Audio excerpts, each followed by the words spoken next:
19,600,000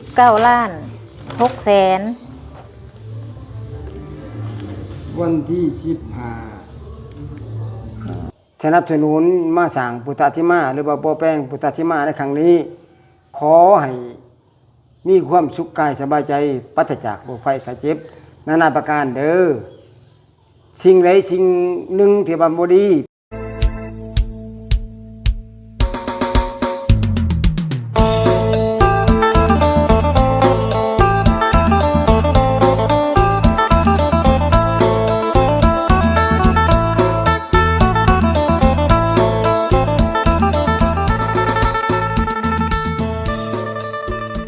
กับทักทายสบายดีพี่น้อง FC เวัดสุขุสุคนเนาะพ่อกันคือเก่าคือเดิม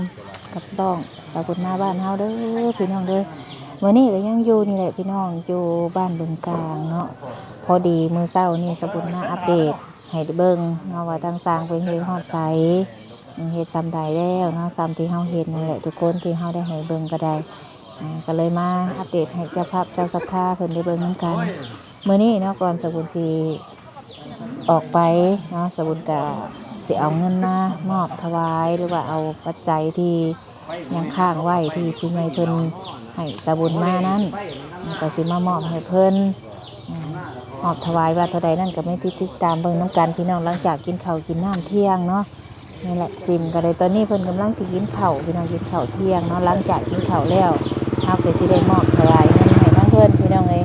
คือเก่าทางบ้านทางเมืองเพิ่นก็ได้หั่นเด้ในบ้านในเพื่อนเพิ่นก็ได้เวลาเที่ยงได้พี่น้องเอ้ยป้าเตอเฮ็ดหยังเด้กินคือหลายแนวแท้อันนี้ โอ้พี่น้องเอ้ยมาอันนี้สบายดีพี่น้องเอ้ยคือกะลักแกงผ้าเข่าเที่ยงเอ้ยเนาะบ่ได้พ่อกันแต่ดนบ่ได้กินข้าวแบบนี้แต่ดนได้เนาะเป็นจังได้อยู่ดีมีแห้งอยู่บ่ดีมีแห้งโคตรเลยพี่น้องไอ้จักเป็นหยังจักเพิ่นเฮ็ดกินหยังแน่มื้อนี้ลวกผักโดยต้มเครื่องในหมูนี่แล้วตีว่าบ่อยากบอกล่วงหน้าแล้วบ่อยากให้ย่างนำแบบนี้แหละเฮามาแบบล่วงหน้ามันก็ดีแต่ว่าแม่บุญก็ได้ฮะหมูเฮาก็ได้กินได้อย่างต่างกันเพิ่นแล้วบ่ดำหน้านั่นในบ้านเอ้าแม่งามบ่ข้าวปีพอเบิ่งมียิ่งอยู่เนาะนี่เด้แนวกินเพิ่นก็ได้พี่น้องเอ้ยมียิ่งอยู่ที่แนวกินเพิ่นพุ่นน่ะนั่งตั้งบ่ได้บ่บ่ได้เกียร์ผู้หญิงนั่งตามบ่ได้บ่วะใส่คือบ่มาเบิดแล้วบ่ทางนั้นแม่นี่ดิยิ่งนั่งผู้ชายนั่งเตี้ยเปลี่ยนกันมาเบิดเอานั่งใส่ก็นั่งไว้แล้วมาพี่น้องเอ้ยเพิ่นได้เวลาไปกินน้ำกันใช้นั่งใช้บัดนี้นั่นแหละไม่วุ่นเอาเลยไปนั่งน้ำกันนี่แหละมาเด้อพวกนั้นนี่สันมาไรบ่ได้เดือนี่ขันไหนมานั่งกินเบิ่งแนวกินเพิ่นนี่บ่ตื้อดอกกูแก้วยับบ่ตั้งเด้นั่งเที่ยงบ่เจ้าพัดอันนั้นนะไปนั่งเที่ยงเอายับปากกาเบิ่งแล้วให้แม่ยิ้มฮะมาน้ำเที่ยงพี่น้องโอ้ตั้งก็ได้โอ้พ่อโพน้ำเที่ยงบ่มาโตนี่บ่ตื่นแล้วโอ้แล้วสั่งเที่ยงโอ้ยมาเข้ามาใช้ไม่ดองค่อยเด้โอ้ยไม่ดองข้างเด้บ่ย่าจะเป็นไม่ดองข้างแล้วค่อยว่าก็สิอยากเป็นดองก็มากินข้าวเด้อข้าวมาวันนี้เอาไปละข้าไม่ดุใช้ไม่อุเด้ลงมานั่งน้ำกันนี่น้องเลยป้าเต๋อเบิ่งแนวกินเพิ่นมีแต่แนวแซ่บๆโอ้อันนี้ก็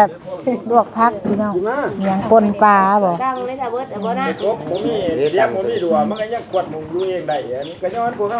จับสิเอาเองเด้อผู้หลาไปยืนอยู่ทั้งผู้กินมาซะก่อนอย่าเฝ้ากินให้แม่เด้เต๋อ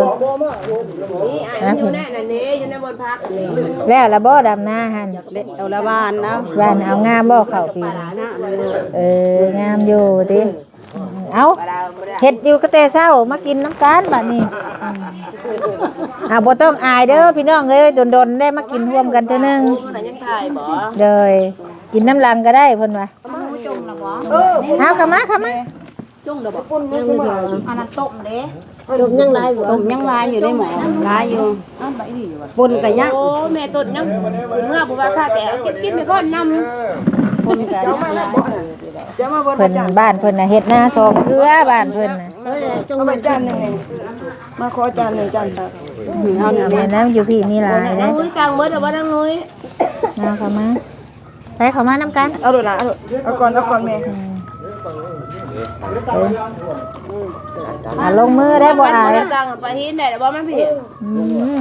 นางนุ้ยเด้อเข้ามาก่อน แซ่บเด้พี่น้องเอ้ยเพิ่น ลูกเร็ว พูดอันนี้ดิต้องจงมือกับ บ่เป็นหยังจังหน่อยมาหลัง จังน้อย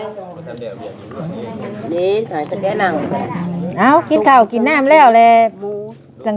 สิมอบเงินเลยมื้อนี้สิมอบถวายเงินเลยมื้อนี้กินข้าวอิ่มก่อน เดี๋ยวพุ่นมีเต็มมาหมอเงินแล้วก็ได้ยังน่ะบ้า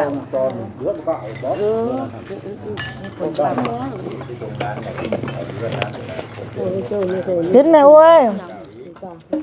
แซ่บอยู่บ่นะหิมะเวลามากินข้าวบัดนี้พี่น้องเอ้ยหลังจากกินข้าวกินน้ำอิ่มเนาะอิ่มพี่มีแห้งพี่น้องเอ้ยกินข้าวเที่ยงเรียบร้อยแล้วเนาะนี่แหละซิมที่ว่าเฮาให้เพิ่นมาสมทบตอนนั้นทุกคนเลยเนาะมื้อนี้เฮาก็เลยสิเอาเงินส่วนที่ว่ายังบ่ทันได้มอบถวายนั้นก็สิมามอบให้อีกพี่น้องนี่เห็นบ่ตอนนี้เพิ่นก็เฮ็ดฮอดขันนี่แล้วเนาะเพิ่นใส่งูใส่หยังแล้วนี่ทั้งสร้างเพิ่นก็หั่นเด้เดี๋ยวสิให้เบิ่งเนาะสร้างเพิ่นเฮ็ดอยู่ทุกคนนี่เพิ่นคอยเฮ็ดคอยไปเนาะมื้อนี้เฮาก็สิมอบเงินส่วนที่เหลือที่ว่าค่าตัวนาคหรือว่าหยังต่างๆนั่นแหละแล้วก็อันเงินผู้ใหญ่เพิ่นที่ได้ให้ทางสบุญไว้นั้นสบุญก็สิมอบเงินส่วนนี้ให้ทางวัดเพิ่นให้เพิ่นไว้จ่ายเนาะจ่ายค่าสร้างนี่แหละส่วนเพิ่นสิแล้วตอนใดนั่นก็มีแต่ติดตามเบิ่งนี่ทางเฮาก็สิเข้ามาทางพี่ทางศาลาพี่ทุกคนศาลาของเพิ่นก็สิประมาณนี้แหละพี่น้องเอ้ยเฮาก็สิไปมอบถวายเพราะว่ามื้อนี้ก็แสงแดดพี่น้องเอ้ยเนาะประมาณนี้นี่เด้อกินข้าวกินน้ำเองแล้วก็เลยเข้ามาพี่น้องไปเข้าไปน้ำกันพี่น้องเลยเนาะหลังจากกินข้าวกินน้ำอิ่มพี่มีแห้งก็เลยสิมามอบถวายเงินส่วนที่เหลือที่เคยเว้ากันไว้ตะกี้แหละ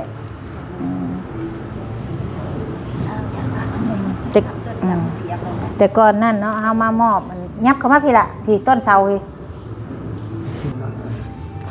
เอาฮะ แล้วลงมาอะไร ที่ระบาดนี่ แม่ เมื่อบ่ได้บอกเราว่าธนมุ โดยเอาบ่เป็นจังซ้ำนี่ก็ได้แหละเนาะบ่เป็นหยังดอกพอดีทางสร้างเพิ่นทางซิมมาเนี่ยเนาะเพิ่นได้ขออนุญาตทางแม่ป่ะนี่คือทางซิมเนาะที่ว่าที่ผ่านมาเนาะก็เดือนยังเฮามาถวาย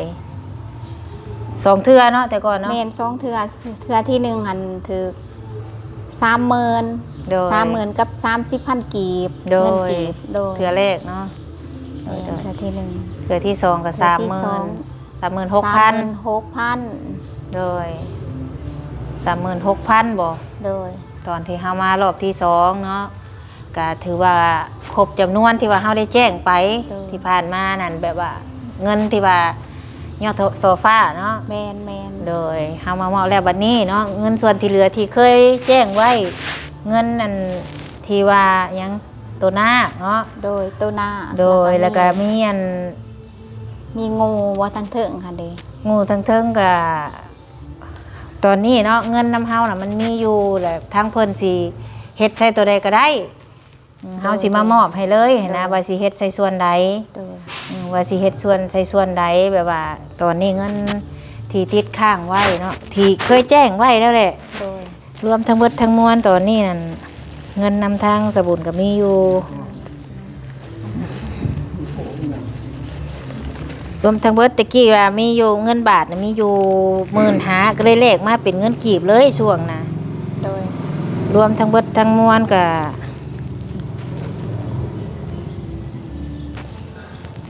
10ตัวนี้10 ล้านตัวนี้อันนี้บ่ขันเพิ่น โดยแม่นน่ะ 10 ล้านอันนี้ขันหาบ่ ใส่นี่บ่ อันนี้ขัน โอ้ หา ฮะเนาะ เพิ่น คัน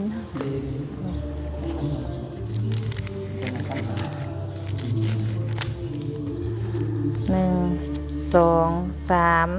4 5 6 7 8ตัวนี้8 ล้านอันนี้ส่วนตัวนี้เพิ่นมาน้ำลังตัวนี้1 2 3 4 5 6 7 8 9 10 4 5 6 7 8 9 10 1 ล้าน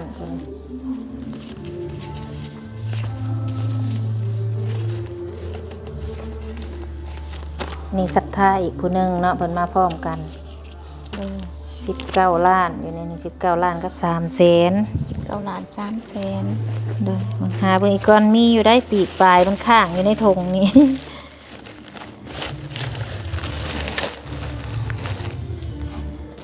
ทางพ่อบ้านเพิ่นยังบ่ทันได้ลงมาปลายมันที่เหลือตะกี้มีอยู่200ซาวเฮาก็สิมามอบให้เบิดเลย อยู่ข้างหลังข้างขาง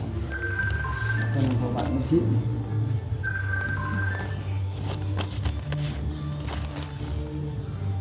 มื้อน้ำหลังหันมีแต่บ่ได้มีปลายได้เฮามอบเนาะมีแต่ 36,000 โด เนาะ ย 36,000 เงินกีบนั่งอยู่ตรงไหนคนที่ช่องคนที่หนึ่ง สุดที่หนึ่ง 30,000 โดย แม่ ตัว แต่ว่าแม่ตัวเสื้อเรือซื้อน้ำบานหั่นเนาะ แม่นตัวนี้นี่ จืด เป็นเงิน โดย ผู้ใหญ่ศรัทธาเพิ่นอีก300,000นี่ต่างหาก โดย จอดสิบังนะเดี๋ยวพูด โอ้ได้เบิ่งเด้อรวมทั้งเบิดทั้งมวล เขียน เนาะ เลยโหลดระเบาร วมทั้งเบิดทั้งมวล เอางวดที่3 เงินกีบนี่19 ล้าน3 แสนผู้ดี6 แสนกับเงินบาทนี่มีอยู่240 ที่สาม งวดที่3ครั้งที่3นี่แหละ19 ล้าน6 แสน วันที่15เดือนที่1 รอบนี้เนาะเฮามามอบถวายนี่ก็รวมทั้งเบิดทั้งมวลผู้ดี19 ล้านกับ6 แสน เป็นงวดที่3 600,000บ่มีบุญ แม่น19 ล้านกับ6 แสนกีบ 19 ล้าน6แสน 6 แสนกีบเลยแล้วมีเงินบาทอยู่240 บาท กับ240 บาท เลย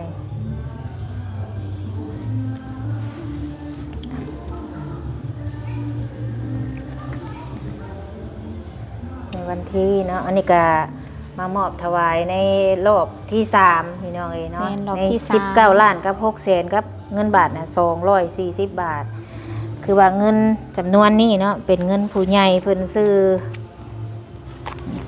ให้เพิ่นจดก่อน จดเลย จด เด้ รา อย ชื่อ โอ้โห เพิ่น เด้อ เลยเด้ จ อ ดเลยจดชื่อผู้ใหญ่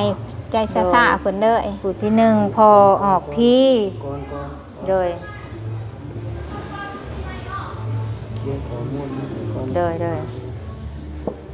พอที่เนาะ พอออกที่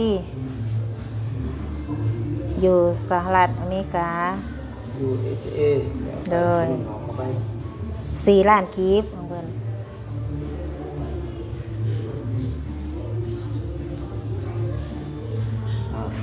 ครอบครัวที่2ครอบครัวเอื้อยน้อยไอ้หงวนผัวเมียเพิ่นแม่ออกน้อยพ่อออกหงวน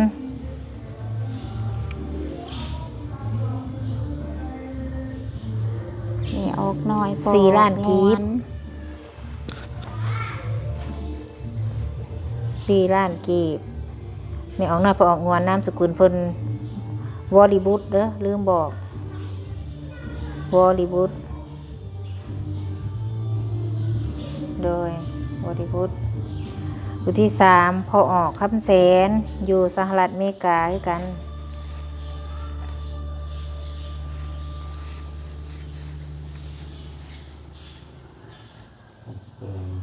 โดยจำนวนเงินแต่ว่าเฮาเอามาเป็นเงินกีบแล้วเพิ่นจำนวนเงินของเพิ่นน่ะ10,000 บาทแต่เฮาเลขเป็นเงินกีบเอาใส่เป็น10,000 บาทก็ได้ 10,000 บาท แต่เฮาเลขมาแล้ว เอ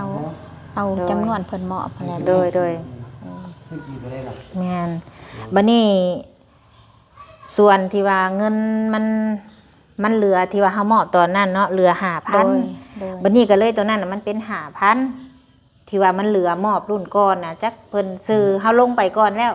ตัวนั้นน่ะแบบรวมแม่นเป็นเงินรวมผู้ใจศรัทธาเพิ่นว่าสิ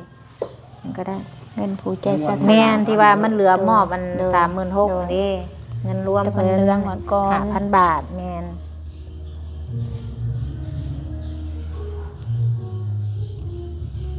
บัดนี้ผู้ที่4แม่ออกดวงใจพอออกสร้อยเทพเสนาแม่ออกดวงใจพอออกสร้อยเทพเสนา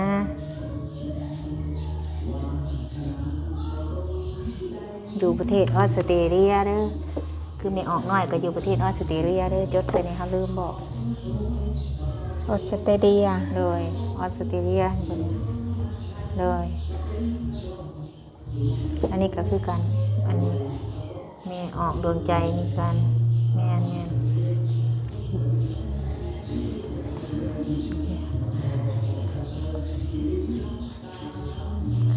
เลยอันของเพิ่นเนี่ยมีอยู่1 ล้านกับ300,000 กีบ 1,300,000 โดย1,300,000 กีบแม่บัดนี้แม่ออกเงินแม่ออกเงินกับอันพอออกน้อยบัดนี้มีอยู่300,000นี่เพิ่นมาโมธนาทานนำ300,000 กีบ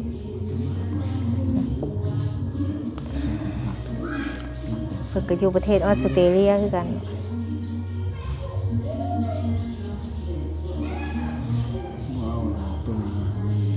โดยมันนี่เงินเนาะตอนนั้นเงินมันนั่นฮักเลยเลขเอาเป็นเงินกีบมารวมทั้งเบิดทั้งมวลกับนับเบิ่งบ่นี่แหละรวมทั้งเบิดทั้งมวลกับอันนี้10 ล้านอยู่ในนี้มันคือสิบ่ได้ถอดติเนาะคือยังแน่นอยู่ 19 ล้าน 19 ล้าน 600,000 240เนาะแม่เนาะ นี่เด้เพิ่นเขียนรวมทั้งเบิดเลยเป็นเงินกีบ โดย รวมเลย โดย มีแต่ทางเฮาก็มอบถวายให้บัดนี้เนาะมอบปัจจัยให้ทางย่าเพิ่น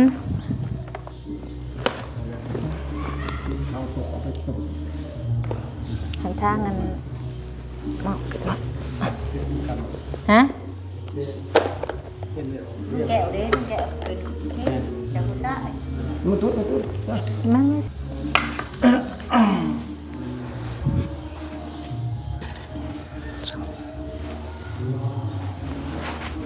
เพิ่นจะจดนี่บ่อันนี้บ่เพิ่นอยากอ่านบ่ โดยเพิ่นสิอ่าน อันนี้ให้เนี่ยโพเอานี่อันวางตัวหนาเพิ่นนึงก็ได้ไม่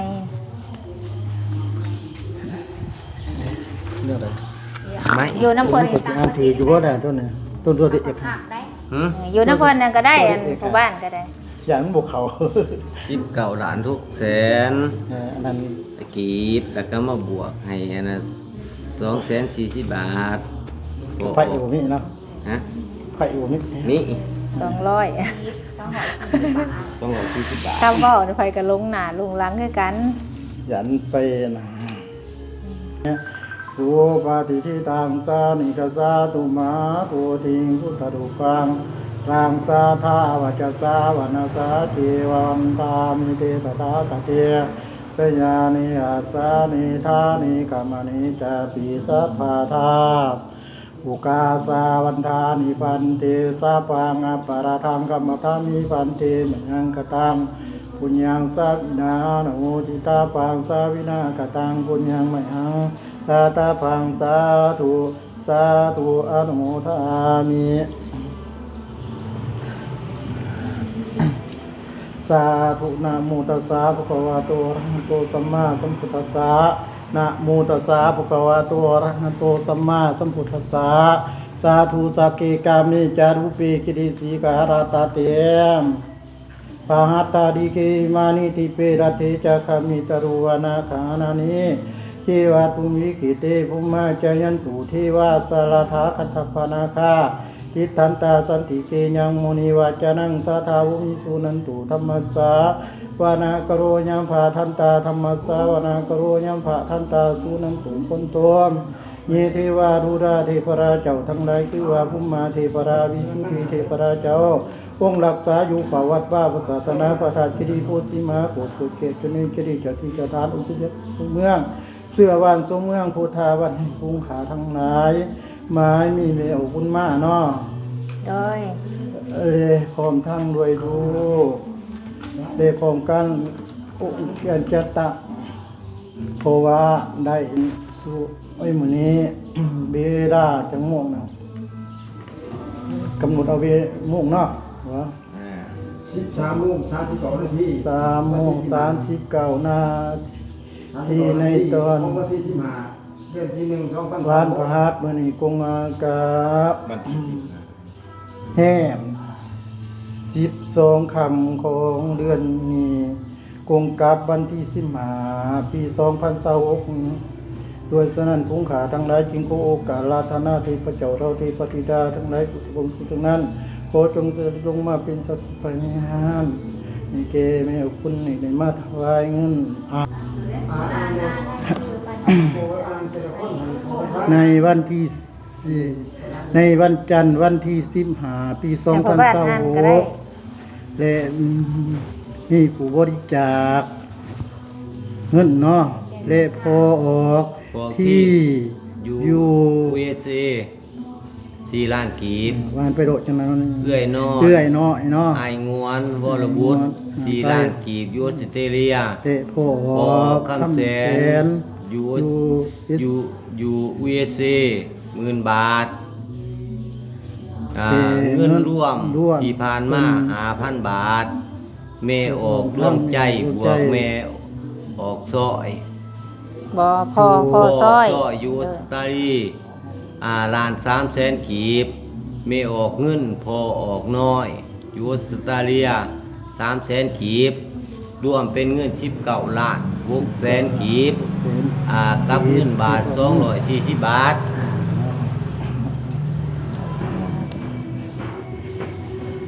เอามาป้อนมันไปร้านสักตุนกัน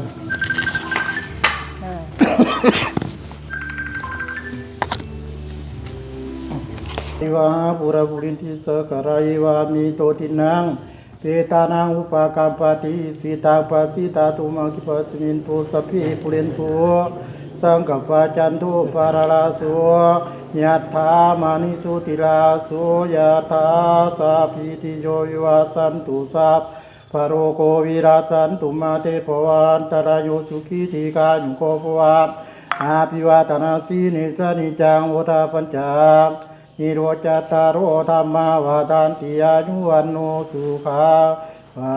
รังอาทาสิมิยากาสิมิยติ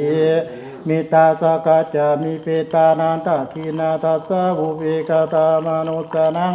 นายิรุญญังวสุโกวาญาวัญญาปาริเทวานาตังเปตานามัตตาญายวติตันติยันตาญวายันตาโคตากินนาตินนาสังฆามิสุปฏิทิตาติการตังอิตาญาตาตานาโสปะกัมปติโสยติธัมโมจายานิตาติโตเปตานาวุสจักตาวุราปารัญจภิกขุนาวานุปตินันตุเม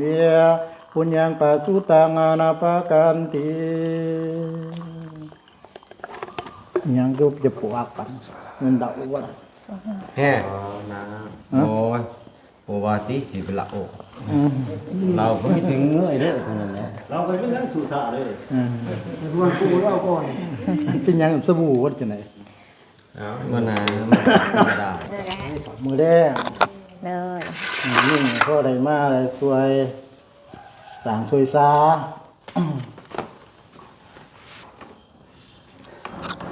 สาธุเดี๋ยวขออนุญาตถ่ายรูปก่อนจักหน่อย ก็ใช่ทั้งในบุญที่ โดย อุ้มชู้หรือว่าสนับสนุนหาผู้ใหญ่ใจดีมาจากต่างประเทศ หรือผู้ใหญ่ใจดีมาจากแต่ละแขวงแต่ละเมืองจากต่างประเทศ โดย ข้าพเจ้าขอไว้ว่าใช่ถึงแม่บุญถึงครอบครัวผู้ที่สนับสนุนมาสร้างพุทธาธิมาหรือว่าบ่อแป้งพุทธาธิมาในครั้งนี้ ขอให้มีความสุขกายสบายใจปราศจากโรคภัยไข้เจ็บนานาประการเด้อสิ่งใดสิ่งหนึ่งที่บ่ดีปี2025ขอให้ไปใน2026ให้มีแต่ความดี ทุกชิ้นอย่างให้แก่ครอบครัวของทุกท่านที่มาอุ้มชู้วัดบ้านมือกลางในครั้งนี้ ขออวยพรใส่ สาธุเนาะสาธุทั้งสบุญกันในน้ำตั้งหน้าผู้ใหญ่ใจศรัทธาทุกท่าน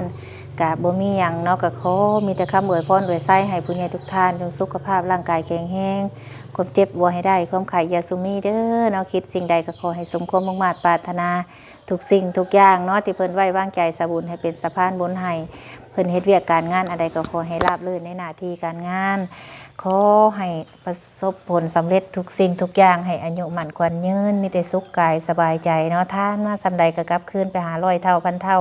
ท่านมือเศร้าไหลเขามือแรงเด้อสาธุให้บุญคำนำโซ่น้องบดสุขุสุคนทางพ่อบ้านแม่บ้านเนาะโดย ทางเมืองบุญผู้ใหญ่ใจศรัทธาเพิ่นก็ดีเพิ่นมาช่วยสร้าง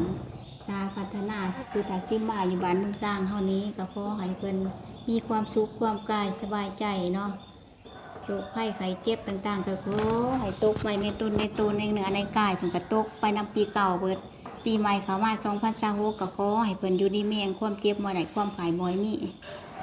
มีแต่ความสุขกายสบายใจปรารถนาสิ่งใดขอให้ได้ตามความมุ่งมั่นปรารถนาถ้าเพิ่นท่านไปแล้วก็ขอให้ไล่มากคือเก่าท่านมื้อเช้าให้ไล่เขามื้อแลงให้เพิ่นได้เป็นเศรษฐีมีมั่งนั่งกินนั่งทานนั่นแหละเนาะอย่าได้บกเป็นขาดอย่าได้หาดเป็นว่างอย่าได้ขาดเป็นว่างนั่นแหละจังได๋ก็ขอบมุกขอบใจหลายๆเด้อผู้ใหญ่ใจศรัทธาทั้งแม่บุญก็ดี โด ขอให้ ย เพิ่นนำ FC เข้ามาได้หลายทานนิยมชมสอบของทานเด้อ โดยสาธุโดยสาธุโดยทางเฮากันเนาะก็ถือว่าเงินอันนี้ก็เป็นเลยที่สบุญมามอบให้ก็คือว่าเฮาบ่ฮู้ว่าเฮาสิได้มามื้อใดเพราะทางสบุญก็เวียกหลายแม่นเป็นครั้งที่3 ครั้งที่3 ก็ว่าอันเบิดน้ำเฮาก็ว่าแม่นะเทื่อต่อไปมื้อหน้าเฮาก็ยังบ่ฮู้ว่าสิมีมาอีกบ่อันนี้ก็คือว่าเทื่อที่3ที่ได้มามอบเนาะเฮาก็ถ้าว่ามีผู้ใหญ่ใจศรัทธาเพิ่นอีกมอบมาให้อีกเฮาก็สิได้มาอีกอันนี้ทางน้ำเฮาน่ะก็ถือว่าเบิดบัดนี้ทางเพิ่นสิไปจ่ายค่าส่วนใดก็แล้วแต่เพิ่นแต่ว่าตัวอัน8 ล้านน่ะเว้าว่าค่าตัวนาคเนาะแล้วบัดนี้เงินส่วนที่ว่ามันอยู่ในนี่แหละเพิ่นอยากไปเสริมตัวใดก็แล้วแต่เพิ่นเฮาก็มาสมทบซอยซำนี้เนาะเฮาก็ใจเป็นสะพานบุญให้ผู้ใจศรัทธาเพิ่นมีอันปัจจัยก็ซำนี้แหละพี่น้องเอ้ยเพิ่นก็เห็นที่เฮามาถ่ายทำนี่แหละเพิ่นก็อยากโมทนาทานนำก็ดีใจนำทั้งพี่น้องบ้านบึงกลางโดยที่ว่ามีผู้เพิ่นมีใจศรัทธาเนาะมาร่วมกันสร้างว่าซั่นซะฝากชื่อเสียงไว้อยู่ในยังเพิ่นเอิ้นพระพุทธศาสนาเนาะโดยฝากชื่อเสียงไว้ถ้าว่ามีมาอีกหรือจังใดก็เฮาก็สิได้มาอีกอยู่เพราะว่าตะกี้ก็ว่าสิถ่ายเพิ่นแล้วพุ่นแหละสิมามอบบัดนี้แหละย่านทั้งพี่ก็อยากมีแนวใส่แนวจ่ายนี่นะก็เลยเอามามอบให้เพิ่นมามอบถวายให้ทางเฮาก็ได้คันสิถือไว้ก็ถือไปถือมาให้ซื้อจะได้หัวเงินไผจกมาใส่หรือเบิดซ้ำก็เลยมามอบให้ทั้งเพิ่นให้มัน มาหลายเทื่ออยู่แล้วเนาะ เลยคันบุญ เทื่อสุดท้ายก็สิเป็นต้นมื้อเฉลิมฉลองหมดแหละ เด้อ ยิ่งยอดชาวฟ้า เด้อคันว่าบุญฮอดยอดเกี่ยวก็ได้มาเรื่อยเนาะเด้อ แล้วแต่สิเป็นมื้อสุดท้ายหรือมื้อต่อไปมื้อสุดท้ายเทื่อดอกบานเนาะก็มาแขวงแมงปันทั้งขนาดนี้เท่ามื้อสุดท้ายมื้อยอดชาวฟ้า มา ขึ้น หมอบ เด้ ครั้ง อ ที่หนึ่ง สิบ่มีดอกเนาะ 30,000กับ30,000ครั้งที่ เด้ 2 อ กับ36,000ครั้งที่3กับ19,600,240 บาท โดยก็ถือว่าก็หลายเติบอยู่เลยเนาะเกือบแสนได้เด้นี่เนาะ ท่านมีบุญบ่นำมาปานนี้บ่ได้เกิดใหม่เนาะ จักว่า สิได้ขอแต่หลังคาแหละแม่เอ้ย จักว่าสิเข้าแสนบ่จักรวมทั้งกีบทั้งบาทนี่เนาะบ่ฮอดแสนก็ยังจักน้อยเนาะ คันแม่บุญบ่มาส่งอันนั้น มันก็ บุคคล บ่ ที่ว่าจำเป็นหั่น โดย ได้ ก็ บาท สิบ่ได้มาอุปโภค ได้ ธนา ได้ คาร โดย ปาน แม่ นี้ เงินกีบเฮาเลย จะได้เป็น โดย คนเวียงจันทน์เนี่ยมุ่งราคาหาเนาะบัดนี้โอ้ดีใจห โด ลาย ยเอา เฮาได้ซั่นเอาซา โด ธุ ยนะสาธุโดยเอาโอกาสหน้าพ่อกันใหม่พี่น้องเอ้ยมื้อนี้สบุญกาสิขอตัวจบคลิปก่อนเนาะจังได๋ก็ขอบคุณขอบใจทุกคนที่มาต้อนรับเป็นอย่างดีเนาะทั้งแม่บ้านทั้งพ่อบ้านเพิ่นก็ได้เนาะหากก็ขอตัวก่อนพี่น้องพ่อกันในคลิปหน้าเด้อสำหรับคลิปนี้ลาพระจากไปก่อนสำบายดี ขอขอบใจผู้ใดมา